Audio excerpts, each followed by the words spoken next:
네, 우리 지난 주간에는 또 우리 추석 명절이 있었는데요. 우리 또 명절도 잘 즐겁게 보내시고 오늘 또 예배에 함께하신 우리 모든 성도님들 위해 또 우리 하나님의 크고 풍성한 은혜가 이 시간 임하기를 원합니다. 아멘. 네, 자, 우리 함께 이 거룩한 주일 아침 오늘 우리가 함께 나눌 말씀 제목은요, 네 가지 강구 이제 두 번째 우리가 같이 나누어 보도록 하겠습니다. 우리 지난 주간부터 에베소서 3장에 나오고 있는 이 바울의 네 가지 강구에 대해서 우리가 생각해 보고 있습니다. 지난주에는 우리가 그 첫 번째 강구가 무엇인가를 우리가 같이 보았는데, 이 첫 번째 강구는 우리 마음의 건강과 관련이 있었습니다. 자, 16절에 보시면 뭐라고 했냐면요, 너희 속사람의 능력으로 강건하게 하시오며 라고 이렇게 말씀하고 있습니다. 우리 속사람의 강건함, 즉 우리의 마음이 강건하게 되기를, 건강하게 되기를 이 바울이 강구하고 있는 것입니다. 우리 마음의 건강이라고 하는 것은 제가 여러분께 특별히 강조해서 이야기하지 않아도 아마 여러분들도 얼마나 중요한지 잘 알고 계시리라 생각이 됩니다. 오늘날의 몸의 병만이 이게 아주 심각한 게 아니라 마음의 질병도 아주 사람을 심각하게 위험하게 만드는 일들이 많이 있습니다. 이 마음의 질병도 그냥 우습게 넘겼다가는 아주 정말 큰 일을 겪게 되는 이런 경우들이 있죠. 지난 명절 동안에도 이 뉴스를 들어보셨으면 아시겠지만 아주 큰 사건 사고들이 많이 있었습니다. 지진도 있었고 또 밑에 남부 지역에는 또 비도 많이 오고. 자, 근데 이런 것들은 자연재해는 우리가 어떻게 할 수 없는 것입니다만, 이 명절에 이 오랜만에 가족들이 또 친척들이 만난 자리에서 또 아주 불미스러운 사건 사고들도 많이 일어났다고 하지 않습니까? 기사 제목들이 그래요. 명절에 가족과 만나 음주 후 이제 누구를 찔렀다, 때렸다, 이런 일들이 정말 뉴스에 아주 그냥 셀 수도 없을 만큼 많이 올라와 있는 것을 여러분들 보셨을 것입니다.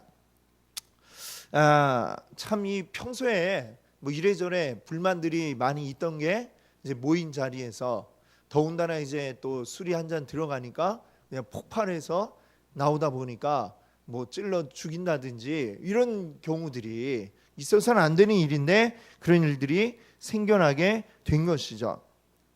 근데 여기서 우리가 주목해야 할 것은 이게 이제 음주 후에 이런 일이 일어났다라는 걸 우리가 주목해서 봐야 합니다. 왜냐하면 평소에 불만이 있어도 그 불만 그냥 이렇게 있는 거를 표시를 했겠죠. 했는데 이게 해소가 안 되는데 그걸 그냥 계속해서 가만히 이제 마음에 넣고 지나오고 있었던 겁니다. 근데 그게 마음속에서 계속 이제 울분이 쌓이니까 이게 폭발할 시점만 찾고 있다가 마치 그 화산이 폭발하듯이, 화산이 폭발하지 않을 때 가만히 있는 게 아니잖아요. 그 지하 속에서는 엄청난 용암 마그마가 막 이렇게 들끓고 있다가 어느 순간 이렇게 약해진 부분이 딱 있을 때 글로 화산이 쫙 폭발을 하는 것처럼 사람의 마음도 마찬가지죠. 이 마음이 건강하지 못한 가운데에 여러 가지 스트레스와 그런 것들이 있다가 또 불만과 불평이 쌓여 있다가 이 속에서 용암처럼 막 들끓고 있다가 그게 어느 순간 이제 음주라는 것을 통해서, 그게 뭡니까? 술을 마시게 되면 사람이 일종의 마비 증세가 우리에게 오는 거죠. 이 마비 증세는 뭐냐면 우리가 제 몸을, 제 역할을 하지 못하게 됩니다. 걷는 것도 제대로 하지 못하게 되고, 왜냐하면 균형 감각이 마비가 오니까요. 자, 그뿐만 아니라 우리 몸만 마비가 되는 게 아니라 우리의 이성이 마비가 되죠. 평소 같으면 이 말을 해야 되나 안 해야 되나 우리가 충분히 판단을 해서 이거 또 괜히 이 말 꺼냈다가 또 난리 나지 싶은 말은 우리가 평소에는 우리의 이성이 제대로 작용할 때에는 그냥 가만히 있다가 이제 그게 마비가 되면 어떻게 돼요? 안 할 말을 그때 막 이제 털어놓기 시작을 하죠. 그럼 이제 폭발을 하고, 그러면 이제 그쪽에서도 듣고, 역시 마찬가지로 지금 모든 몸과 이성이 마비가 된 상태에서 둘이 이제 팡 하고 부닥치면 이제 아주 비극적인 사건이 발생할 수밖에 없는 것입니다. 그러니까 사실은 이 어떤 사건 사고를 낸 분들이 사실은 건강한 그 마음 상태를 유지하고 있었더라면 그냥 별일 없이 지나갔을지도 모르지만, 사실은 이전부터 쭉 어떤 마음이 건강하지 못한 상태, 불평과 불만으로 가득 찬 상태, 마치 용암이 팍 폭발하듯이 부글부글 끓고 있는 이런 상태에 있었기 때문에 그것이 이제 명절날 안타까운 사건으로 이제 나타나게 된 것입니다. 그래서 사실 오늘날 우리들에게 필요한 것은 뭐냐? 우리 건강한 마음이죠. 그리고 건강한 마음을 위해서 우리에게 필요한 건 뭐냐면 자신감입니다. 자신감. 자, 그런데 자신감도 아무 자신감이나 되는 게 아니에요. 요즘 이렇게 말을 줄여서 이야기하는 게 유행인데, 그 유행되는 말 가운데 하나 뭐냐면 근자감이라는 게 있습니다. 근자감. 근자감이 뭐냐면 근거 없는 자신감. 이걸 근자감이라고 그러잖아요. 자, 근거 없는 자신감. 아무것도 없는데 그냥 우리 흔히 하는 말로 쥐뿔도 없는데 그냥 자신감만 막 있는 사람. 이런 사람은 허풍쟁이, 사기꾼이 될 가능성이 높죠. 사실 이거는 우리가 이 성경적으로 표현하면 교만함이라고 이야기할 수밖에 없습니다. 우리의 본질을 우리가 들여다보면 우리가 그 어느 것 하나도 우리가 자신감을 가질 건덕지가 우리에게는 아무것도 없다라는 것을 우리 스스로 깨달아야만 합니다.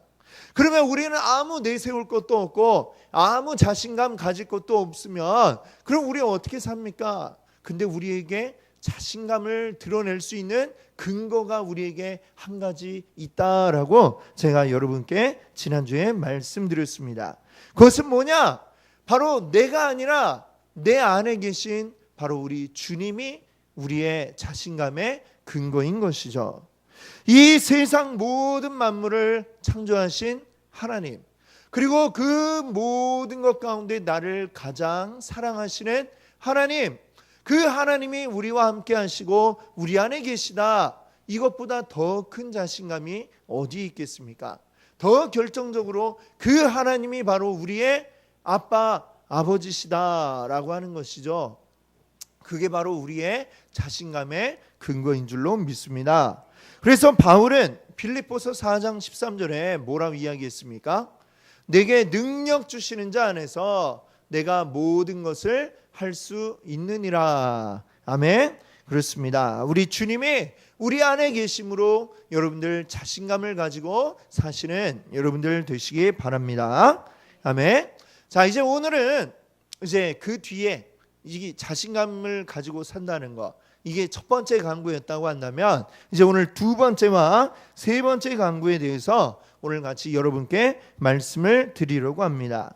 바울이 했던 두 번째, 세 번째 강구는 좀 크게 보면 사랑이라는 말로 하나로 이렇게 묶을 수 있는 그런 강구가 되겠습니다. 그러나 자세히 살펴보면 조금 차이가 있는데, 두 번째는 지금 우리가 어떤 사랑을 가져야 되느냐에 대해서 이야기한다면, 세 번째는 하나님의 사랑이 어떠한가에 대해서 이야기를 하고 있습니다. 자, 먼저 우리 두 번째 강구 부분이 어떻게 되어 있는가 같이 한번 읽어볼까요? 우리 17절 뒷부분이 되겠습니다. 같이 한번 읽어보겠습니다. 너희가 사랑 가운데서 뿌리가 박히고 터가 굳어져서. 아멘. 자, 이게 이제 바울의 두 번째 강구예요. 시편 1편을 보면, 여러분 잘 아시는 그 시편 1편을 보면 하나님 말씀 안에 굳건하게 살아가는 사람에 대해서 뭐라고 비유하고 있냐면 시냇가에 심은 나무라고 이렇게 비유를 하고 있습니다. 나무가 자라기 위해서 필요한 게 여러 가지가 있겠죠. 뭐가 있을까요? 우선은 그죠, 물, 그리고 또 뭐 햇빛, 이런 게 필요하겠죠. 자, 그 중에 이제 햇빛은 이제 뭐 하늘에서 이제 내려오는 거지만 양분은 어떻게 해요? 이 나무가 흡수를 해야만 되는 것이죠. 뿌리를 깊이 내리고 흡수를 해야 되는데 그 가장 중요한 이 물이 없으면 나무는 금방 시들어 버리고 맙니다. 근데 다른 데 있는 게 아니라 시냇가에 심겨져 있는 나무, 시냇가에 심은 나무는 어떨까요? 이 시내가 흐르고 있는 동안에는 계속해서 그 땅이 젖어 있고 그 땅에서부터 이 수분을 계속해서 흡수를 할 수가 있는 것입니다.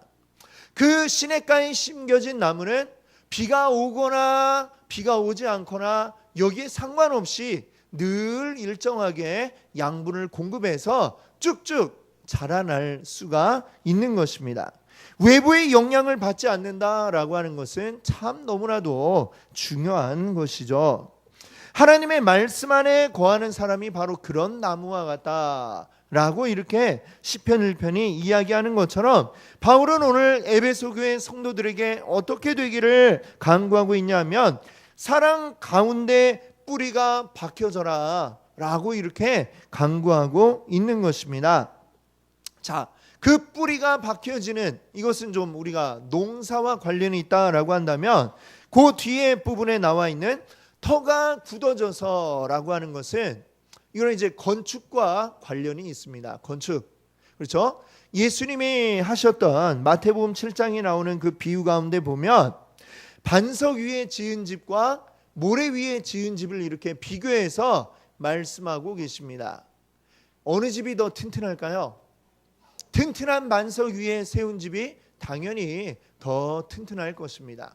요즘에 그 도로가 갑자기 푹 꺼지는 이런 사고들이 있잖아요. 뭐 싱크홀이라고 이야기를 합니다. 그게 왜 그럴까요?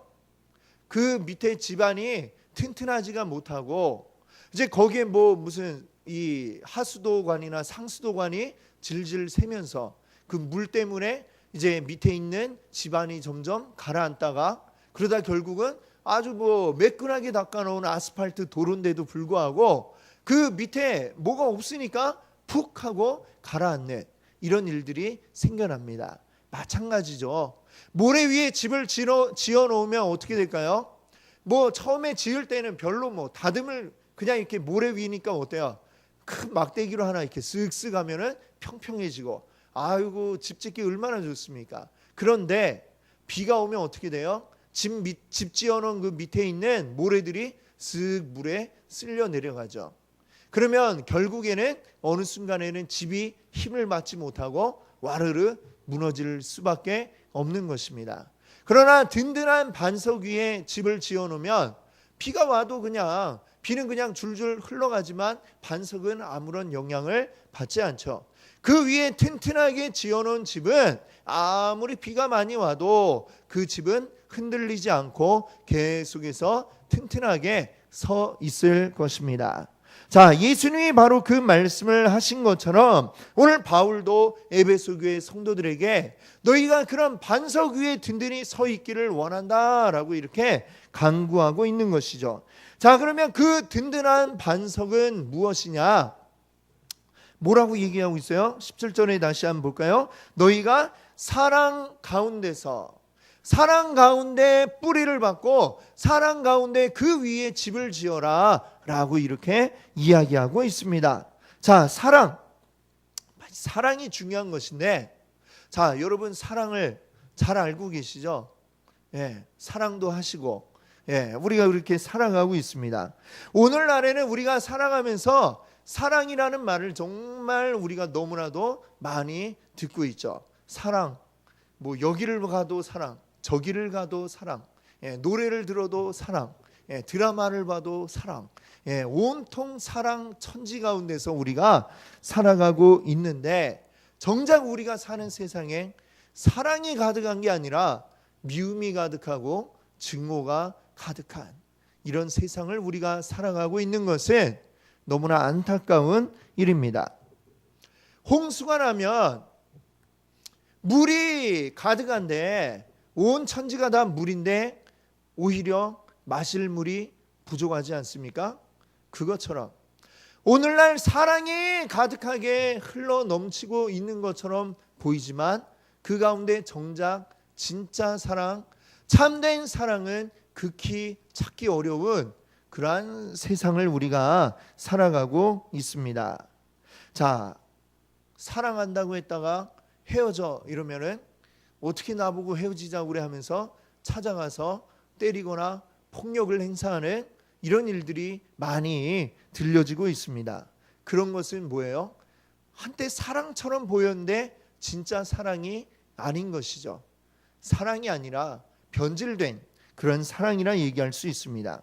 그럼 바울이 오늘 이 17절에서 이야기하고 있는 사랑은 뭐냐? 자, 이 말씀의 헬라어 원문을 보면 사랑이라고 하는 그곳에 어떤 말이 쓰여 있냐면요, 아가페라는 말이 쓰여지고 있습니다.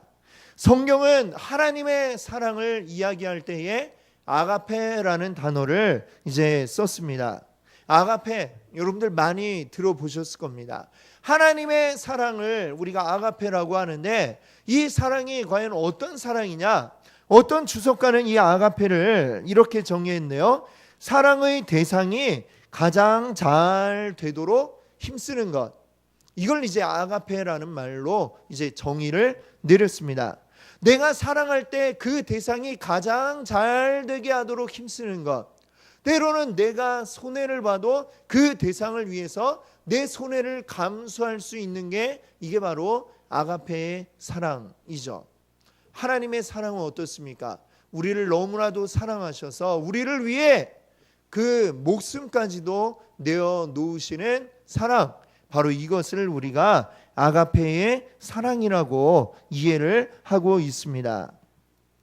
우리를 위해 다 내어줄 수 있는, 그래서 내가 죽을지라도 그 모든 것을 내어줄 수 있는 사랑, 이게 바로 아버지의 사랑, 하나님의 사랑인 것을 여러분들 믿으시기 바랍니다. 그러면 이 에베소 교회 성도들에게 바울은 지금 어떤 사랑 위에 뿌리를 내리고 집을 지으라는 것입니까? 바로 이러한 사랑, 모든 걸 다 내어줄 수 있는 하나님의 그 사랑 안에서 우리가 뿌리를 내려야 되고, 그 사랑 위에 우리 삶의 집을 지어 나가야 한다라고 이야기하고 있습니다. 우리가 이 세상 살아가면서 우리는 어떻게 살아가야 할 것인가? 바로 하나님의 그 아가페의 사랑 안에 뿌리 박은 상태에서 우리가 살아가야 되고, 우리가 보여줄 사랑은 어떠한 사랑이어야 한다는 것입니까?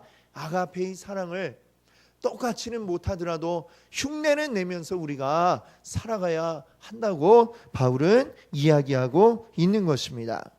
여러분, 아까 말씀드린 것처럼 사랑이 홍수처럼 넘쳐나는 그러한 시대입니다. 그러나 그것들이 전부 다 진짜 사랑이 아니라 모조품, 유사품, 짝퉁 사랑들이 판을 치고 있는 그러한 시대인 것입니다. 잘못된 기초 위에 집을 올렸다간 어떻게 됩니까? 지진이 나면 다 어떻게 될까요? 다 흔들리고 무너져 버릴 수밖에 없습니다. 진짜 사랑, 하나님의 사랑에 온전히 우리가 뿌리를 박고, 그리고 그 사랑의 기초에서 그 위에 집을 건축해 나가시는 우리 모든 성도님들 되시기 바랍니다. 아멘. 자, 이제 세 번째 강구에 대해서 말씀을 드리겠습니다. 이 세 번째 강구는 18절과 19절에 이야기하고 있는데요, 그 해당하는 부분만 우리 한번 같이 읽어보겠습니다. 함께 읽습니다. 능히 모든 성도와 함께 그 너비와 길이와 높이와 깊이가 어떠함을 깨달아. 아멘.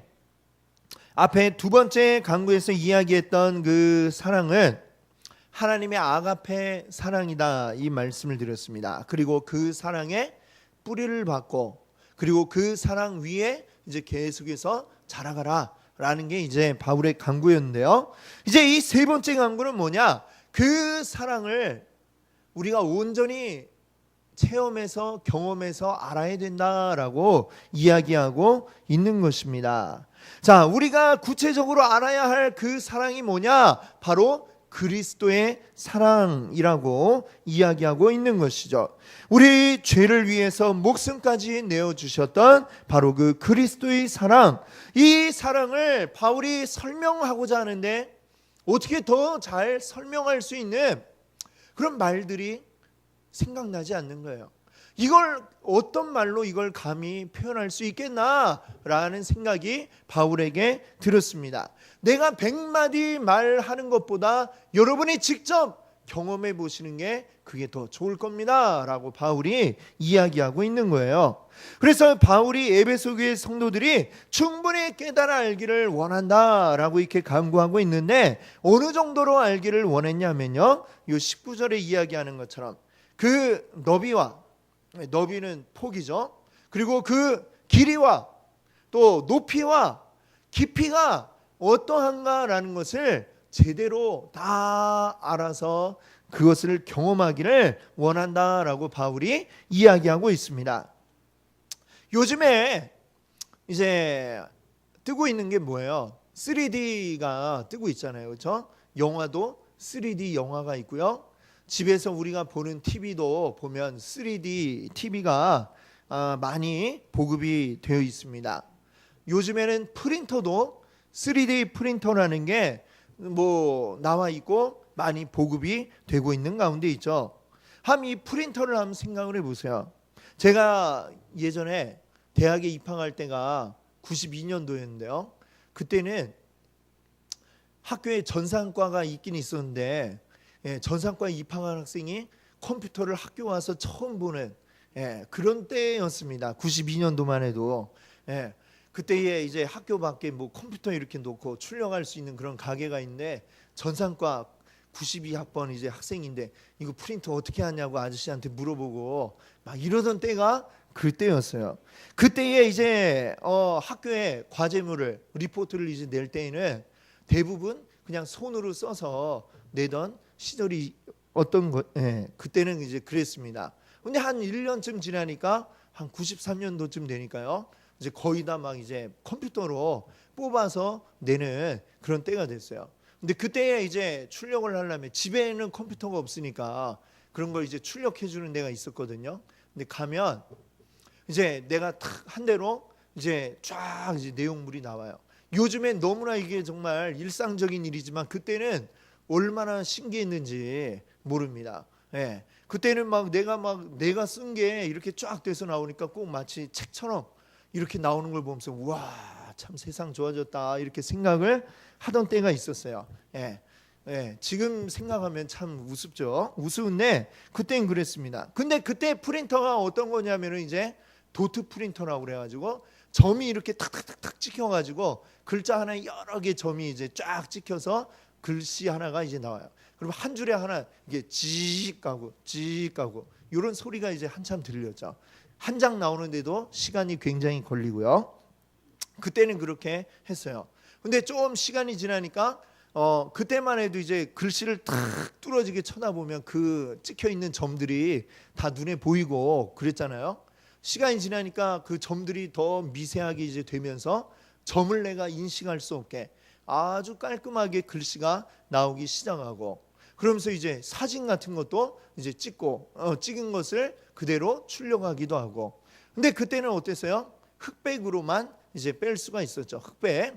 근데 시간이 조금 이제 또 지나니까 이제 어떤 프린터가 이제 보급이 됐어요? 컬러 프린터가 보급이 되었죠. 컬러로 이제는 사진같이 사진을 사진관에 가서만 이제 뽑는 게 아니라 이제는 프린터로 막 뺄 수 있는 그런 시대가 왔죠. 자, 그러다가 이제는 뭐가 이제 나오고 있어요? 3D 프린터라는 게 나왔어요. 말하자면 이제는 평면적으로만 어떤 물체를 보여주는 게 아니라 입체적으로 이제 아마 좀 지나면 아마 그런 것도 나올 것 같아요. 3D 카메라. 그러면 그걸로 탁 찍으면은 그걸 딱 3D 프린터에 출력하면 나를 찍었으면 내 모습이 그대로 그냥 사방팔방 다 똑같이 나오게 되는 아마 이런 것들이 점차 우리에게 가깝게 보게 될 일이 생길 것 같습니다. 자, 아마 이게 발전을 해온 걸 보면 너무나 신기하지 않습니까? 불과 한 20년 전만 해도 상상할 수 없던 것들이 점점 이제 현실이 되어 가는데, 예전에 막 도트 프린터 시절에 그 어떤 사진을 하나 출력을 했다고 생각해 보세요. 흑백인데다가 막 점들이 막 다 보이는 그런 수준의 사진이 탁 나왔어요. 그걸로 찍은 걸 보고 만약에 요즘에 3D 프린터로 진짜 그 실물이 있는 것처럼 아주 쫙 뽑아가지고 만들어냈다 생각을 해보십시오. 비교를 해보면 어떻겠습니까? 비교가 안 되죠. 예전에 그 막 흑백인데다가 점점 찍혀 있는 게 보이는 이런 걸로 본 거는 정말 본 것 같지도 않은 것처럼 느껴질 것입니다. 오늘날에는 너무나 생생하게 있는 그대로 표현을 해주니까요. 그러면 그게 어때요? 아주 뭐 흐릿하고 점이 막 다 보이는 이런 사진으로 본 사람하고 실물을 본 사람하고는 그 본 감동이 자체가 완전히 다를 것입니다. 자, 우리가 그리스도의 사랑을 아는 데에 그 너비와 길이와 또 높이와 깊이를 안다라고 하는 것은 그리스도의 사랑을 그냥 말로 들어가지고 그냥 아는 게 아니라 이것을 아주 생생하게 직접 보아서 알고 있는 상태를 이야기하는 것입니다. 아주 생생하게 너비는 이 정도 되고 길이는 한 이 정도 되더라고, 높이는 이 정도 되고 깊이도 이 정도 돼. 생생하게 정말 어쩌면 보는 정도가 아니라 만져보고 느끼고 체험해서 확실하게 아는 이런 정도까지 우리가 그리스도의 사랑을 알게 되기를 바울이 그렇게 강구하고 있는 것입니다. 우리 모두에게 이제 그 꿈이 뭐냐 그러면 외국에 아주 유명한데 가보고 싶은 이런 꿈이 있잖아요. 파리의 에펠탑. 여러분 아시죠? 근데 우리 대부분은 혹시 이 중에 갔다 온 분이 있을지도 모르니까 대부분은 어떻게 알고 있어요? 그냥 사진으로 봐서 알고 있고, 뭐 TV에 나온 거 봐서 그렇게 알고 있죠. 그렇게 알고 있는 우리들 가운데 누가 엊그제 제가 파리에 갔다 왔는데 파리에 갔더니 그냥 에펠탑이 그냥 딱 하고 서 있는데 야 멋지더라 라고 이렇게 이야기를 하면 그 앞에서 우리는 어때요? 그냥 깨갱할 수밖에 없겠죠. 진짜로 본 거하고 그냥 사진으로 아니면 TV로 본 거하고는 어마어마하게 차이가 있죠. 우리가 그냥 볼 때에는 그냥 뭐 그렇게 무슨 뼈대만 이렇게 올려놓은 것 같이 보이더라 이렇게 우리는 이야기하겠지만 직접 가본 사람은 밑에 가서 보니까 되게 높아. 또 거기 전망대 올라가서 보니까 그냥 얼마나 경치가 또 멋진지 몰라. 이렇게 얘기하면 이 아는 정도의 차이는 정말 설명할 수가 없죠. 이거는 안 본 거나 마찬가지죠. 우리가 그냥 알고 있다라고 얘기하는 거는 그렇습니다. 우리가 하나님의 사랑을 아는 데에 어떻게 알기를 바울이 원하고 있느냐? 직접 가가지고 그 에펠탑 밑에서도 보고 위에 올라가서도 보고 만져도 보고 이렇게 해서 아는 것처럼 우리가 하나님의 사랑을 직접 경험하고 체험해가지고 이 사랑을 아주 구석구석 정확하게 내가 또 체험해봤는데 이래라고 이렇게 말할 수 있는 정도의 상태가 되기를 바울은 그렇게 우리가 되기를 원한다라고 이렇게 강구하고 있는 것입니다. 이 바울의 강구처럼 우리가 하나님의 사랑을 생생하게 체험해서 아시는 그런 여러분들 되시기를 바랍니다. 아멘. 오늘 이제 바울이 에베소 교회 성도들에게 이야기했던 이 강구들, 에베소 교회 성도들을 위해서 강구하였던 이 기도가 바로 우리를 위한 그러한 기도가 되기를 원합니다. 아멘. 바로 여러분들을 위한 그러한 기도가 되기를 원합니다. 먼저 바울이 기도했던 것처럼 우리 안에 자신감이 넘치기를, 그러나 그게 근거 없는 자신감이 아니라 정말 근거 있는 우리 안에 계신 하나님을 근거로 하는 귀한 자신감이 되기를 원합니다. 아멘. 또 그 다음에 또 뭐예요? 우리가 사랑 안에 뿌리를 내리고 또 그 사랑을 기초로 해서 건물을 세워 나갈 수 있기를 원합니다. 근데 그 사랑은 얄팍한 아니면 사랑 비슷한 그런 사랑이 아니라 하나님께서 우리를 사랑하시는 아주 흔들림 없고 견고한 그러한 사랑에 우리가 뿌리 내리고 건물을 세울 수 있기를 원합니다. 아멘. 또 세 번째는 무엇이었습니까? 우리 그 사랑을 아주 생생하게 경험할 수 있기를 원합니다. 우리가 어떤 사물을 보면서 그 넓이와 또 길이와 높이와 깊이를 우리가 입체적으로 구체적으로 생생하게 보아서 아는 것처럼 우리 하나님의 사랑에 대해서도 아주 생생하게 입체적으로 생동감 있게 경험하고 그것을 이야기할 수 있는 여러분들 되시기를 바랍니다. 이 생생한 사랑의 체험이 우리 안에 있을 때에 그 사랑이 우리를 더 굳건하게 붙잡아 줄 수 있게 될 줄로 믿습니다. 오늘 이 바울이 강구했던 것처럼 우리 이 기도가 우리에게도 그대로 이루어져서 우리 더 큰 믿음의 사람으로 더 큰 훌륭한 하나님의 백성들로 살아나가시는 여러분들 되시기를 바랍니다. 함께 기도하겠습니다.